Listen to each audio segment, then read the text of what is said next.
Entrepreneurs Enigma is a podcast for the ups and downs of entrepreneurship.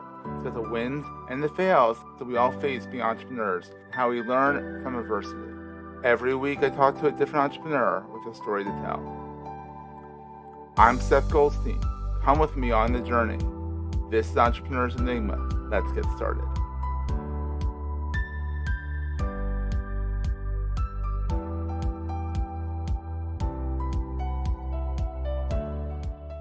Hey everyone, welcome to another edition of the Entrepreneurs Enigma podcast. I am your host, as always, Seth. Today I have Damian Jordan, and it's not spelled like Michael Jordan. It has an E instead of an A. Whatever. Side note there. But Damien is the brains behind Finally with a PH, which we'll get into what that is. He is a highly motivated professional executive with over 15 years of combined experience in multi-million-dollar client business and asset management, which means he is an agent and helps people out and stuff like that. It's the big words for saying one word. Good job, Damien. Good job. Anyhow, he's helped professional clients across the NFL, NBA, and the entertainment industries. He's worked with corporate CEOs. The guy's been around a bunch, and now he's launched Finally, which is a search engine for companies who don't really care if you smoke marijuana because it's technically legal in most spots, and Pennsylvania's coming along, but it's a hassle. It's a hassle. You apply to a job, they say, "Oh, you guys have you pee in a cup, whatever." But we don't care about the marijuana part. But then you have to get through all the explanation that you take it for medical reasons, all that stuff. Better just to apply to jobs that just don't screen for marijuana. It's easy. It's easy. So, Damien, welcome to the program, buddy. Did I pretty much sum you up that you're pretty much an agent? Yeah. Well, sports. I did business management. So when I Business worked, management. So what is business yeah. management? So prior to starting Finally, I did sports management for about 15 years. So I handled all the business management, marketing, public relations, and accounting for NFL players, NBA Oh, so you players, did more celebrities, than different just get brands. the gigs. Yeah, I I did more than see. that. So I worked with the agents. So agents, they negotiate the contracts, working with the team. Oh, you're more important then. There you go. I was. I'll say it. I'll say you do more than agents. There you go. Yeah. They just get the money to get you paid. So there you go. Yeah, I help keep my clients rich, and There you go. and They keep them earn out of it. the media. And Of the keep them rich out of the media. people out there, athletes earn it. Yeah. Like they earn it. I mean, the NFL guys, I think them out of all of them, they put their bodies to a ringer. I mean, if they last, Tom Brady lasted until he's 40. Is he back? I don't know if he's back or not, but No, like, he's out. He's done. he's done. He's fine. Done. But like, he's not, Brett Favre. Ugh, we don't like him that much, but whatever. Mm. But these guys put their bodies to the ringer, especially the offensive linemen, all that stuff. I mean, they're beating the crap out of themselves. Mm-hmm. They deserve that money. Yeah. I mean, I'm not going to go into a whole politics thing, but there's some billionaires that don't deserve it. Like Musk, that kind of thing, But whatever. We diverge. So now you decided to open up Finally, which is PH. Why? Yeah, Yeah. I forgot to put a Y in there finally, but Yeah. PH kind of for Philadelphia, kind of, because you're Philadelphia born and bred and that kind of thing. So Yes. So we gotta put the PH in there. Also, finally, if you split it normally, it wouldn't be as catchy, I don't think. It wouldn't be as catchy, and it's also for physicians as well because we work with medical physicians. Ooh, Yeah, clever, so clever. it's we really wanted to help medical marijuana patients and cannabis consumers really get career access with employers. So it's almost like a play on words, like finally, I don't have to stop consuming my medicine or worry about if I'm going to celebrate a bachelor party or a bachelorette party in Yeah, but Vegas. God forbid you go to a place and go to a place and you didn't partake. But I went to a Who concert when I was a junior in high school. Let me just say I consumed without consuming.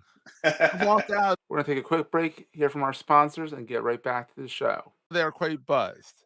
Right. I mean, that's the thing. So, like, it's good for people who even don't necessarily partake, but are like, this is icky. Because a lot of these companies, if you say you take it for medical reasons, if you're in Pennsylvania, or it's not illegal in Jersey or New York or pretty much anywhere else. Mhm. That it's pretty widespread there. I mean, I hear you walk into Times Square and it smells like one giant It's- bong now. yeah, So they say it's crazy. this is crazy. But the thing is that it's just one less thing to have to explain and go through to get the job.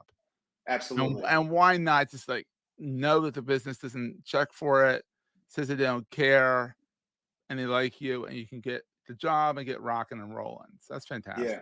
Fantastic. PH. Fantastic. Yeah. Yeah. There we go. Fantastic with a PH. That works. There you go. There you go. We like that. You like that? Did that work? Kind of dorky, but anyhow. So Damien, so how did this all get started? I mean, how did you find your way managing marketing and all that stuff for the NFL players, NBA players? How did you find your way into that? I've always loved entrepreneurship. I started my first business when I was in college.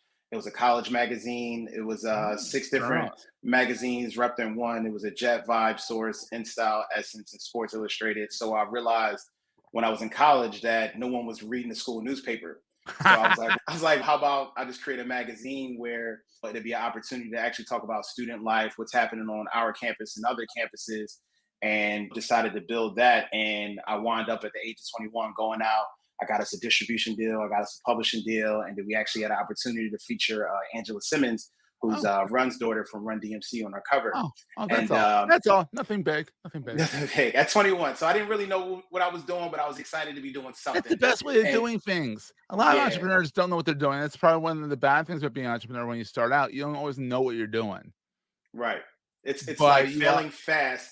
It's failing mhm. fast very quickly, and then learning from it, and then just kind of just repeating it. And then you fail enough, then you just like wake up and you're like, oh, failure doesn't really exist. So let me just kind of just keep pushing through I this love wall. that right there. Failure does Yeah, not necessarily exist. It makes you stronger.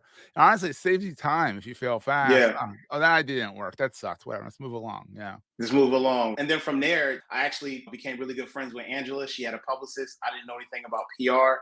And the next thing I started learning about public relations, and I got to be around her management team. And next thing you know, I started getting my first clients, and I Because just you know started. why they saw a kid who's hungry and Mhm, wants to learn, and is yeah. moldable, and isn't going to ask for a crap ton of money. Yeah. And it was all about relationships. And that was another Yeah. thing that I learned in working in entertainment and then eventually migrating into sports. It was kind of, I realized that everyone wanted a fee. And my thinking at the time was, I can offer you pro bono services in the beginning. I can show you my add value. Once you see my add value, then you can compare it to someone that you're already paying, and then you can bring me on, Ah. for that salary. So, and that was one of the biggest And you were things. young. You were And young, I so was you were able young. to do it. Yeah. You were young Oh and stupid, yeah. and able to do that stuff. You didn't have kids or family or anything to deal with. No, You could live off of ramen and just kind of roll with it. just Exactly. roll through it. Yeah, it was wonderful. But after doing that for so many years, and working with so many different players and people, Yeah. so many experiences, I really Mhm. had a life event that kind of transitioned me from working in sports and entertainment into technology. Ooh. So, yeah, in 2018, I almost lost both of my parents in the same year. Just Oh, like it was a crazy time, just going through a lot. I was in a relationship and she had moved away and it just was going on. And oh, my so buddy of 2018 mine, sucked. So 2018 2018 sucked. sucked worse than It sucked. 2021. But it was 2020. crazy. But and this is the one of the roller coasters about life, right? So it's Mhm. not just like lows, because there's highs within those lows Isn't that that make it weird how even. that is? It's super weird because Oh, in it's so bug yeah. 2018 the Eagles went to the Super Bowl. So it's like I'm going through this mental, depression, trying to deal with my family and my business and a career change. And then you got your favorite team is literally you winning all these games on their path to the Super Bowl. So it was kind of like this juggling. And I went to the Super Bowl, and it was just like Oh, this. you went to It the was, game? yeah, yeah. I went to the game, so it was like kind of mind blowing to be. You probably needed that after all that crap that was going on. You're like, "All Yeah. right, it's expensive, but let's just do it." That's just no. I got the free ticket. I was good. I was good. I Oh, was good there you there. I was go. good Because there. you I knew was. people. You knew people. I was good people. Hey, listen. Relationships are everything. It They're is, everything. It's seriously. everything. But yeah. Where was So it that year? Where was it that uh, year? Minnesota. Oh god, wait. Yeah, it was cold. Oh It's cold. god.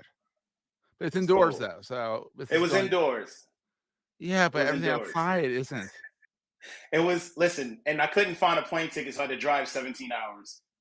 Well, Yeah, no, for the number for the Eagles, you do it. yeah, it was worth it. Was worth it. It was worth it. I seen every piece of weather. So that's kind of, one of the things Driving that there, just alone, driving to the Super Bowl, you saw every piece of weather. every piece of weather. I seen the lake effect in Chicago. I seen, it was nice when we left here and when I left here in Philadelphia, then It you was get nice. this It blistering was in the cold. mid-40s. I Mhm. remember. It wasn't Yeah, bad. it wasn't bad. And then I got People go there. It north. was blizzard, snow. It was crazy. It was But the wild. Eagles won, so made it worth And it. we won. That made the drive home worth it. Oh my god. Oh my god. So you went to the Made the drive Eagles, home worth you it. went to the Super Bowl. Things obviously turned around. Yes. So essentially, I stopped. I decided transition from running my own firm to maybe going off to work at like a larger sports firm. Yeah. And It's in that moment, more quote unquote stability. Yeah, right. yeah, right. And it's never like that. So, because I knew different people at some larger firms that I could go to. So I was like, okay, well maybe I'll go there. And then it Yeah. hit me after my buddy had introduced, his name's Jelani. He had introduced me to consuming marijuana. So I started consuming marijuana for my mental health. So now I'm feeling Mm. great, feeling better. I had anxiety, all these different things that was going on at the time. That shit's amazing. It really It's is. yeah, it really transformative, man. And then it healed, so many other childhood traumas and just different things that I didn't even know were there. So I'm so grateful Mhm. for it. And in that moment, when I decided to apply for those larger positions, it hit me. It was like, well, am I going to have to stop consuming something that's helping me to go get this position? Not knowing if that company screens or not. And I remember Or having being, to explain yourself and all that or stuff. having to explain yourself. Yep. And being Yeah. in college, I had a bunch of colleagues of mine. I remember because I didn't smoke, I was an athlete. So they would essentially stop consuming their medicine to go get a job, Would not get knowing your if that you would company get your hair cut. You would get a haircut. haircut and you wait. I remember 6 weeks. Not that I took any or anything. No, okay, okay, Yeah, okay. no. From what I they had fun say. in college, but I'm saying, but like you used to like say, all right, I have to wait. Like I think it was like 6 weeks and a haircut, and you were good, Yeah, supposedly. or consuming all types of like these Oh detoxification yeah, they never things. worked. They never It, worked. it was. I just remember saying to myself, like, man, like it's a shame that these people have to go through all these different And things. especially when it's legal in almost every It's, place. It's yeah, legal. Like you can just go to the store and pick it up, kind of thing. right, Over right. 21, but it's like going to the beer store pretty much. Mm-hmm. And so, I mean, it's Yeah, gonna get there. I mean, if Fetterman has anything to say about it, it's gonna get there. it's God gonna bless get there. John, Yeah, but and, yeah, I mean, it makes total sense. yeah. And it's Eagles green, which I love. Okay, yeah, yeah. Eagles green. We love the green. Go soft on the green, and it once I learned that that was the first problem with the big opportunity Yeah. was that people were not trying to stop consuming their medicine to go get this job. Another issue was that employers weren't making it transparent if they were screening versus if they weren't screening. So what was Yeah. happening was people would stop consuming marijuana to go get a job, only to get offered the position And they have to and be in the then cup. have to pee in a cup. And then what was interesting was you had companies who would essentially stop marijuana screening on their panel. And then next thing you know, you may not show up to the drug screening under the assumption that marijuana is on the panel. And now you lose out and the employer loses And they out don't just off of, yeah. and they didn't even screen for it from the beginning. So, It's it's so simple. definitely, It's so simple to say you don't scream for it. yeah, that's it. And then the thing is, I think with the stigma of marijuana and people thinking that people are going to be showing up to work high, which is like the craziest thing ever. Because I always tell people, there's a Drug-Free Workplace Act of 1988, which says you don't show up to work drunk, you don't show up to work high. But the problems is you got a group of people who are consuming marijuana Mhm. legally for medicinal and recreational purposes. They think Cheech and Chong. Yeah, that's exactly what they think, which is Which is a bad they did more damage to the whole idea of weed. I mean, they're hilarious movies, Cheech and Chong, but right, they did more damage to to the essence of, marijuana because, there's marijuana that doesn't even get you high, this gets you to feel better, right? There's different strains of this and all that, like, my right. mom is 74 years old and has CRPS, which is a pain Mm. disorder, and she'll take a tincture of marijuana at night, and she can go to bed then. Exactly. Otherwise, she's in pain. It's like, and she doesn't get high. Yeah, It just gets rid of the pain. It's like, whoa. yeah, it's a paradigm shift, and I always say that people have these preconceived Mhm. notions, about what the user is, how they're using it or what they're doing. It's just like, Yeah. but this doesn't stop this person from being qualified for that position to go do No. their job. They're not going to be on the job high, and if they are on the job high, Then then there's you have ramifications for then there's that. It's just ramifications for that. Just like if anybody was to show up drunk or or methed inebriated and out or anything. Yeah. anything like that. Yeah. So I definitely think with transparency and clarity, Yeah. this is a great opportunity for us to essentially open up for employers a whole pool of people that are Yeah. now consuming marijuana on a day-to-day basis. Because what's happening is you have people who want to or need to smoke or consume marijuana in whatever form that they have, whether it's the flower or edible, but they're not consuming it because of the career that they're in. Mhm. So for us, it's like if we can alleviate that and say, hey man, you can consume what you're consuming and still apply for these positions, It's or fantastic. even Yeah. or even have the confidence to leave your position. So think about if you're in a position and you're Exactly. consuming marijuana and you're trapped because you don't want to apply somewhere else under the assumption or not Yeah. knowing what's out there when you can just stay in Absolutely. your job that you shouldn't be in any longer or anything like that, but it Yeah. doesn't serve you to give up your Absolutely. medicine for marijuana. Awesome. So what's the best thing about being an entrepreneur since you've been an entrepreneur in multiple different industries? I would probably say the best thing is freedom and helping people.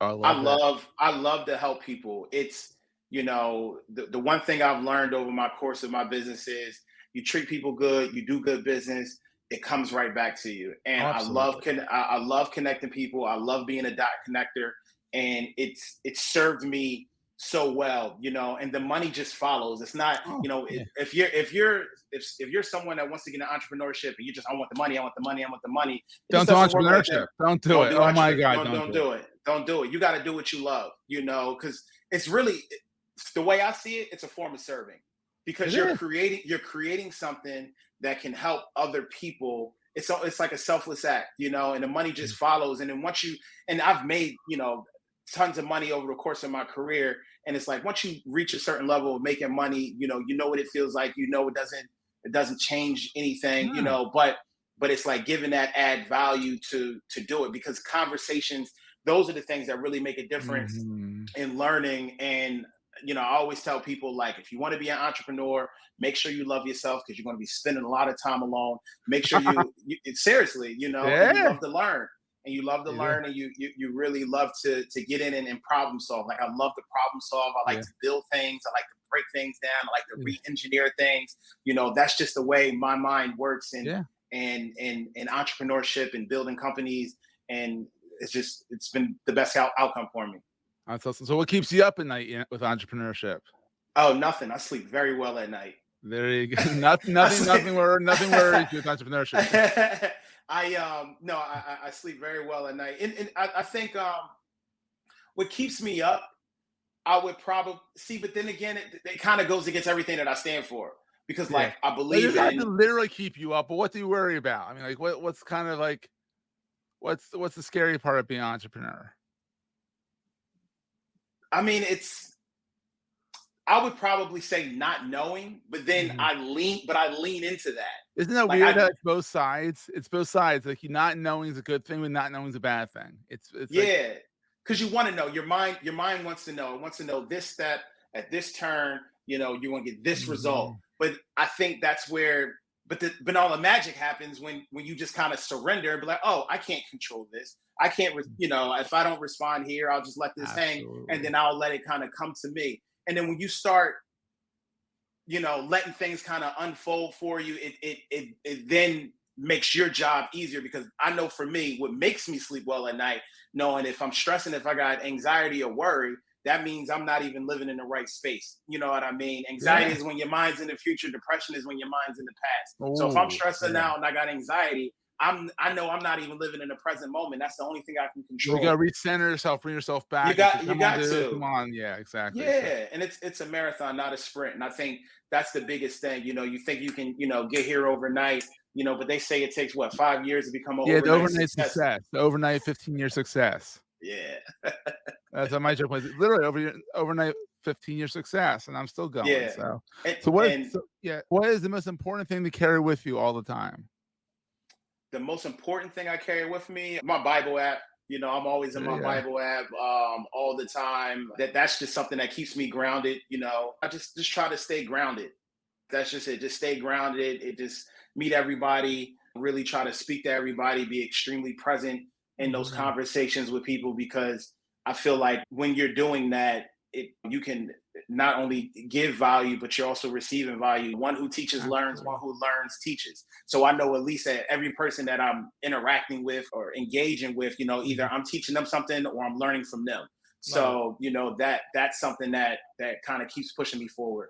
Love it, my friend. Love it. So where can people find you online? Where's your main watering hole? Is it LinkedIn? Let me guess. Yeah, yeah. Come see us. Come visit me at LinkedIn. It's just linkedin.com / Damian Jordan. And We'll then have the you, link in the show notes. yeah, yeah, and come check us out at finally.com. Okay. We're the only job platform for medical marijuana patients and cannabis consumers, where transparent employers and job seekers meet. Where on our platform, we just inclusively host employers who do not screen for marijuana or who have opted to drop marijuana screener from the drug testing panel. That way, if you're a medical marijuana patient or recreational consumer, you can apply for a job that you're qualified for and not have to worry about being screened for marijuana. That's fantastic.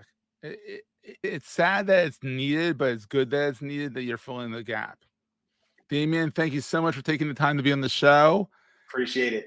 and we'll see everyone next time. Thanks a lot, guys. Thanks, Seth. That was a great show. If you're enjoying Entrepreneurs Enigma, please review us in the podcast directory of your choice. Every review helps other podcast listeners find our show. If you're looking for other podcasts in the marketing space, look no further than the Marketing Podcast Network at marketingpodcasts.net.